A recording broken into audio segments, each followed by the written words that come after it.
আমরা এখন দাঁড়িয়ে আছি ব্রাসেলসে। এটি ইউরোপিয়ান পার্লামেন্ট যেটি আছে সেটির সামনে। ইউরোপিয়ান পার্লামেন্টে ছাত্রলীগের আয়োজনে একটি সমাবেশ অনুষ্ঠিত হচ্ছে। আপনারা দেখতে পাচ্ছেন পেছনে, এখানে ছাত্রলীগের সমস্ত কর্মীরা ইউরোপের বিভিন্ন দেশ থেকে তারা এখানে এসেছে। জার্মানি থেকে এসেছে, ফ্রান্স থেকে এসেছে, নেদারল্যান্ড, লন্ডন, মানে বিভিন্ন জায়গা থেকে ছাত্রলীগের নেতাকর্মীরা এসেছে এবং আওয়ামী লীগ যুবলীগের নেতাকর্মীরা এসেছে।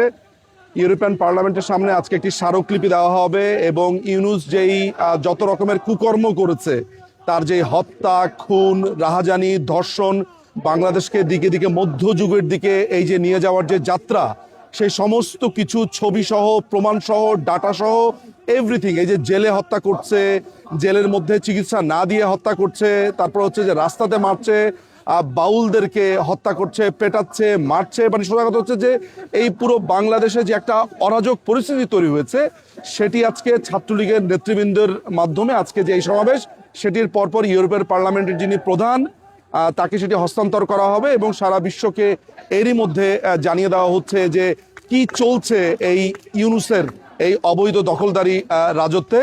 আমরা এটার জন্যই ইউরোপিয়ান পার্লামেন্টের সামনে একত্রিত হয়েছি।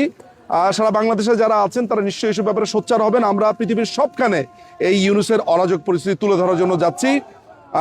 আমাদেরকে প্রার্থনায় রাখবেন, আমাদের জন্য দোয়া করবেন, এতটুকুই বলবার রয়েছে। বেলজিয়ামের ব্রাসেলস থেকে আমি নিঝুম মজুমদার।